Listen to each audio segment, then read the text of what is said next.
Welcome to another episode of the magazine. Today we're here with Tim Weisberg. Welcome, Tim. Welcome to the show. Thanks for having me. So I see from your vast resume that you have a lot of background, a lot of experiences. Tell our audience about yourself and some of your experiences.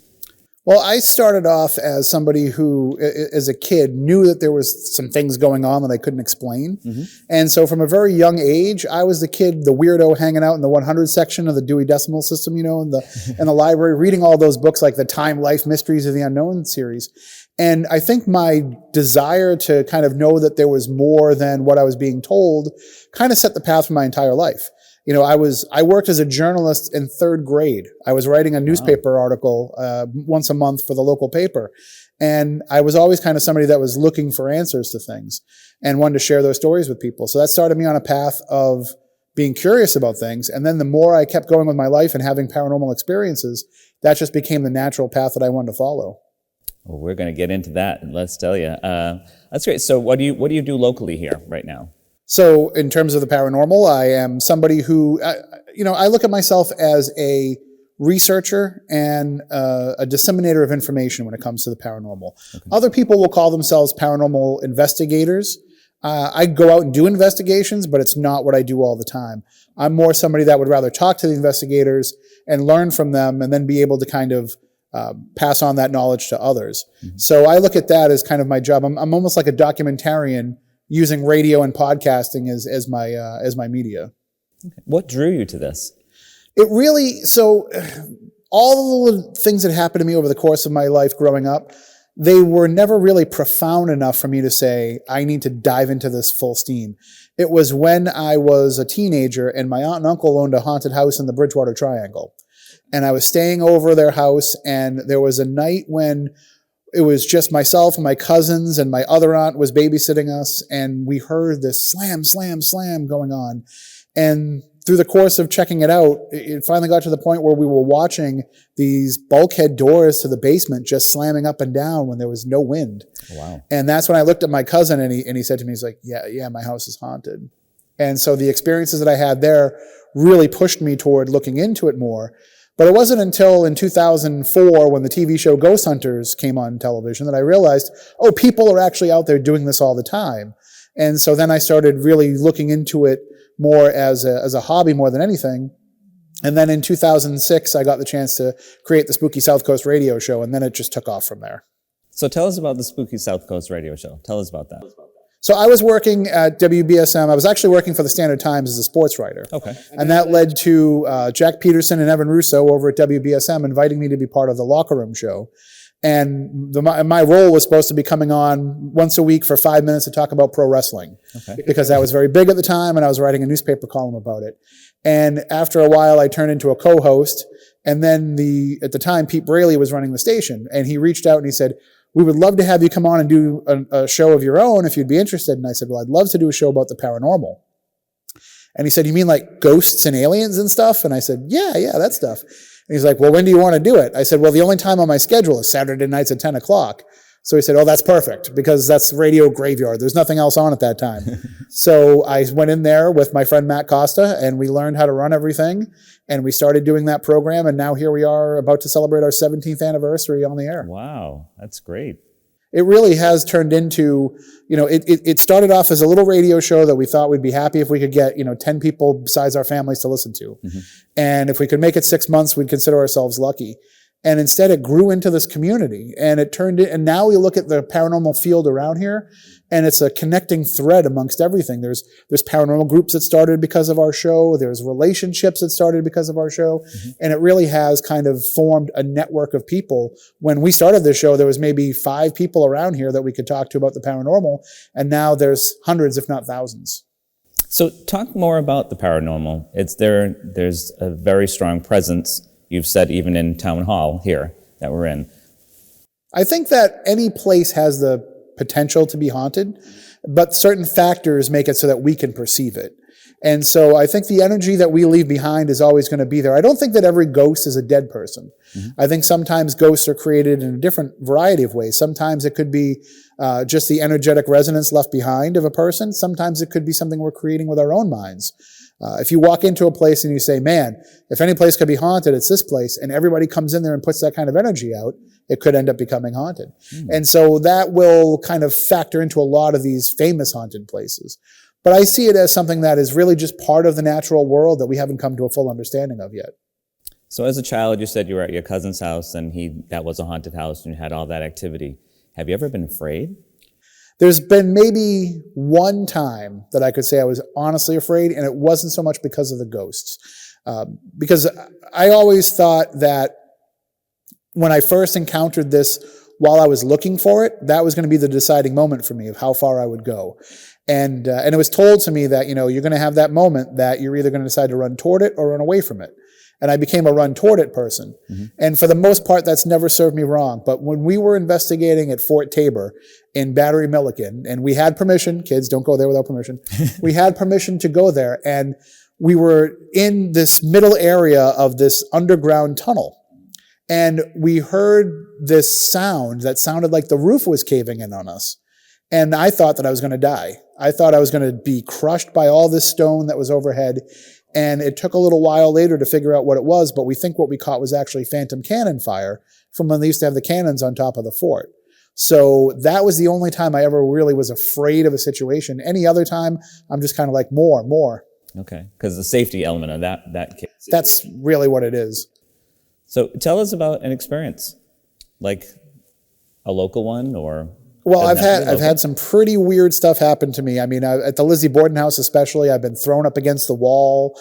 I've been scratched. I've been growled at.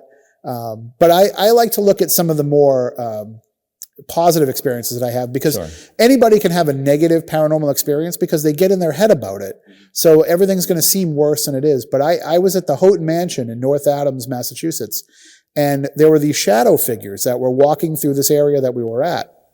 And there was one shadow figure way down the hallway that seemed to be reluctant to come down and talk to us. And over the course of time, we coaxed him down. And I said to him, I was like, would you like to touch me? Like, can you give me a fist bump? And the guy next to me elbowed me and said, no, don't give him a fist. Shake his hand like a man. So I held out my hand and I said, will you shake my hand?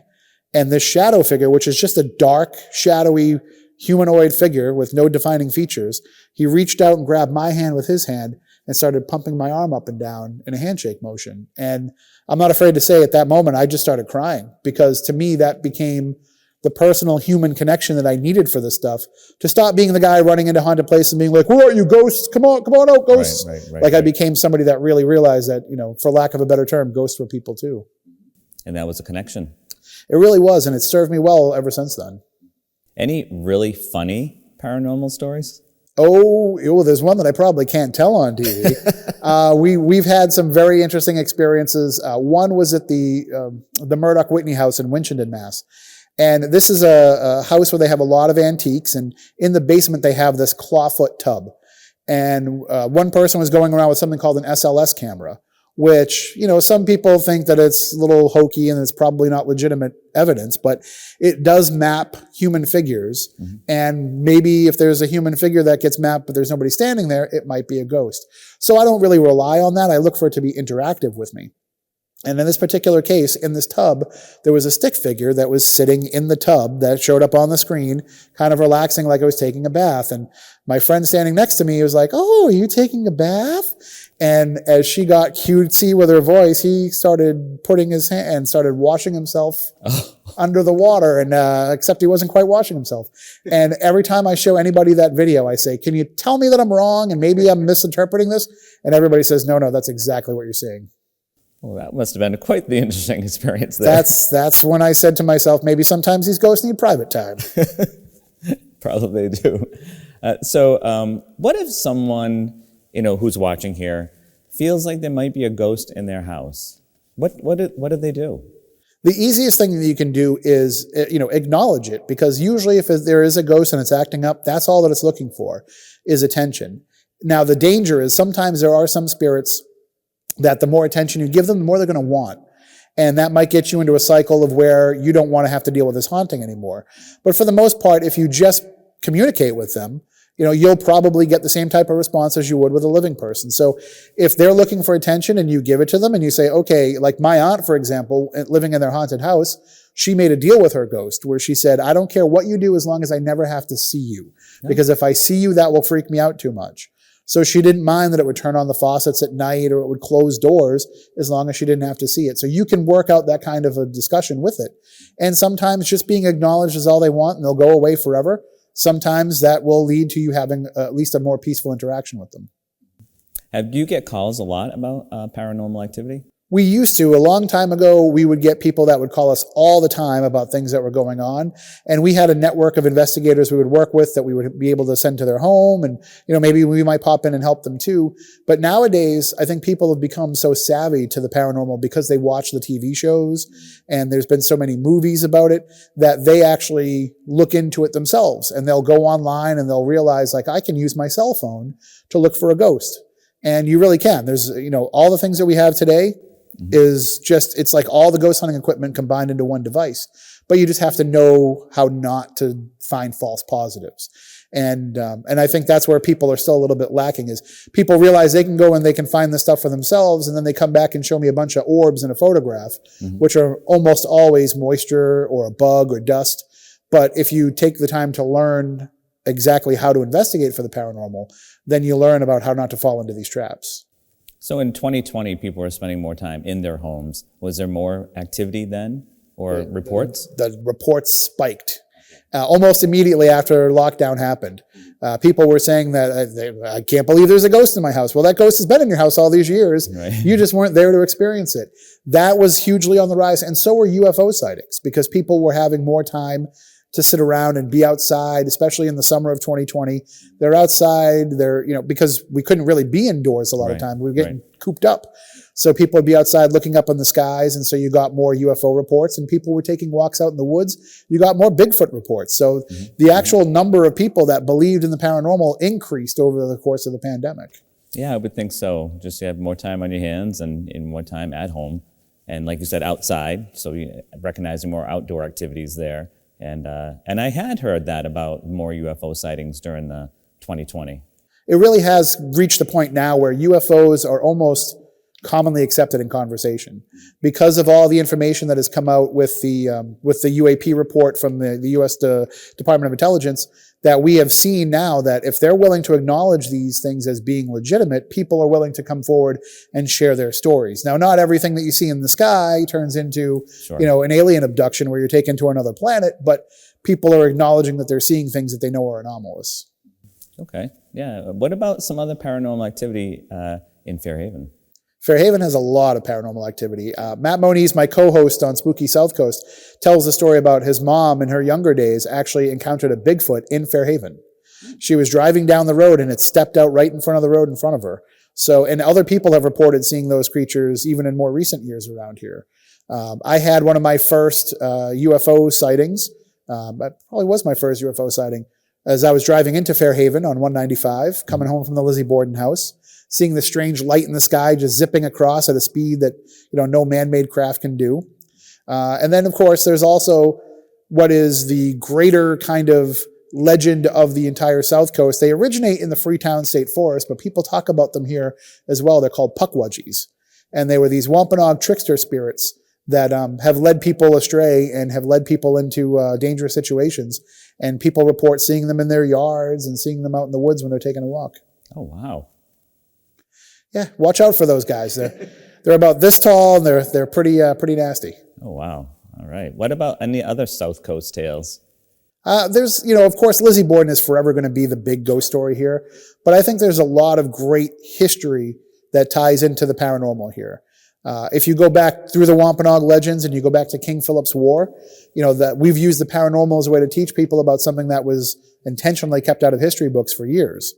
And if you look into things like some of the colonial history, you'll realize that for people who believe that all this kind of stuff was tied into the devil, there was a lot of paranormal stories that were coming out. In fact, the first UFO sighting was written by the governor of the colony at the time. So this is something that, people in important positions have talked about over the years. Have you ever been up to Salem and found any paranormal activity there? I've been to Salem. I think a lot of it is, for the tourists. They do have paranormal activity that takes place, but one of the things that I'm very careful of is, and it really is a movement within the paranormal these days, is that there's too much placed on the trauma that happens to some of these people that become ghosts, and there's too much of the salaciousness that we tie into. So people want to go after the witches, the people that were witches. And now we're seeing people are looking at it more as, well, these were people who were wrongly accused of witchcraft. We have to have a different approach and a different tack. So tell us about your first paranormal experience, maybe at the Millicent Library. So I think it was 2005, Halloween 2005, I had reached out to my editors at the Standard Times and said, I want to write a Halloween article. I want to do a ghost hunt. And they said, okay, well, whatever. And where are you going to go? And I had recently found out that the Millicent Library had a paranormal investigation. So I reached out to them and they said, you can come, but you can only come when we're open. And you have to stay out of the way of everybody else. It's not the ideal situation. Sure. So I went in and I'm walking around and I'm using my tape recorder to record what are called EVPs, electronic voice phenomenon. The idea is that spirits can imprint their voices on recordings. And then you go back and you hear it and you say, well, I didn't hear that in the room when it happened, so this must be a ghost. So I was trying to record those in the Rogers room with all the portraits. And as I'm walking around, I'm asking questions. Who's here? Can you tell me your name? And when I played back the tape, I thought I caught the voice of Satan himself, because I just have this growl come, and then I thought about it and I realized I hadn't eaten yet. I was very hungry and I was walking around with my tape recorder right up against my stomach. And so what I thought was actually the devil was really just, my own hunger. So that's when I realized that when you're recording EVPs, hold the recorder away from your body. Yeah. So you have the Tim Weisberg Show. That's a show? Yes, weekdays, 9 a.m. to noon on WBSM. I've been over there in a professional capacity. I'd been working there since 2002, but they hired me full-time in 2017. I started in the newsroom, and then I became, so I was a news anchor and reporter. Then I became the digital managing editor for a few years and ran the websites and the social media. And then at the beginning of 2022, they gave me a promotion and they made me the assistant brand manager at the station. Okay. And one of my first jobs was to find, because we knew Chris McCarthy wasn't coming back full time, was to find somebody to replace Chris McCarthy in the mornings. And I said, okay, I'll start looking. And then the next day they called me into another meeting and they said, actually, we think you should do it. I said, oh, okay. I wasn't really thinking about that, but sure. And then we were able to put Chris McCarthy on as a contributor with Marcus on South Coast Tonight. Okay, so it worked out well for everybody. And I started doing that show. It'll be a year on Valentine's Day. Okay. And I love it because I can talk about all kinds of stuff. I can talk about the paranormal if I want, but I also get to talk about, local issues, things that are going on politically, but also I like to talk about business stuff, restaurants that are opening, stores that are opening. I like to talk about whatever I think people would be talking about if they're sitting down next to each other, in a restaurant and striking up a conversation. Oh, that's great. So anything really topic for your show, your daily show? Yeah, I don't hold back. We've spent days where we talk about, remember going to Cinema 140? What were some of your memories of that? And of course, sandwiches come up a lot because my sign off every day, I use a line from Warren Zevon. When Warren Zevon found out he was dying of cancer and he went on the David Letterman show, David Letterman said, what advice do you have knowing that you're staring down death? What advice do you have for people? And he said, just enjoy every sandwich. So I sign off every show with enjoy every sandwich, and that became kind of this running theme. So now sandwiches are a big part of the program, which I have no problem with. Well, we have a lot of new sandwich shops in town. So absolutely, yeah. So I'm sure that makes the and I want to try them all. That's great. So what's next? What's coming up next? I always try to look for different things in the paranormal, like things that maybe aren't getting talked about as much. So for a long time, it was some of the interpersonal dynamics of the people who were the investigators in the field. Mm-hmm. And then we would talk about some of the false positives people come up with. And one of the things that I've really been looking into lately is the idea of, it's called dark tourism. It's places that will, like the Lizzie Borden house, where it uses these negative experiences to bring people in. No fault of their own. That's what people want to know about. But what is the responsibility that comes with that? If you're going to have the home where Jeffrey Dahmer lived and doing paranormal investigations there, how do you also make sure that you pay tribute to the victims? Mm-hmm. And so that's something that I'm looking into, is trying to find a good balance of glorifying the paranormal for sure without losing sight of the fact that there were human beings involved in this. Mm-hmm. And how do you go about doing that? Just giving them a voice, really. There's been plenty of times when we've gone into places and we've talked about the worst thing that's ever happened there, but we don't spend enough time talking about the good things that happened too. And I think putting more of a focus on that will make a difference. Have you ever been to someone's house and you know that there's activity there, and then once you're there, you make connections, and then you leave? Have they ever said that there's no more ghosts? I've been on one actual residential case. It's not something that I've done a whole bunch because there's a responsibility with residential cases where you have to be available for that person. So it's almost like you become their ghostly psychiatrist. So if they have an issue, they want to call you back. My problem is I don't have that kind of time. Okay, yeah. Which is why I usually pass it off to somebody else, but I will go in and help with investigations. One time I went to somebody's home through a friend of mine who set it up, and this person had recently lost somebody, and that person was around them. And they were having all kinds of activity. They couldn't explain what it was. We helped them figure out that it was this person who had passed away, and it was very sudden and very tragic. And when that person acknowledged who this spirit was, then it kind of went away. And I've realized that that's probably the way to handle a lot of these cases, is by just getting that dialogue going. And whether it is somebody who lived in your house 100 years before you did or somebody who was your family member, it's the same thing. They're just in a different form, and they just want you to acknowledge that they're there. Mm-hmm. And if you do that, then you can kind of help them move on with whatever their business is supposed to be. Oh, thank you for sharing that. You've talked a lot about different episodes of paranormal activity. What is the most memorable activity that you've ever been privy to? I've had a lot of it happen. So to me, it's always been those moments when you can look beyond just the fact that it's happening. Okay. So it's not just, oh my gosh, we're having a paranormal experience. It's that we can figure out the why, because it is so hard to find out the why in the paranormal. And there's a place in Weymouth called the Emery Estate where they've only recently started investigating there. And you have realized, they've realized as they've gone along, that they know who you are.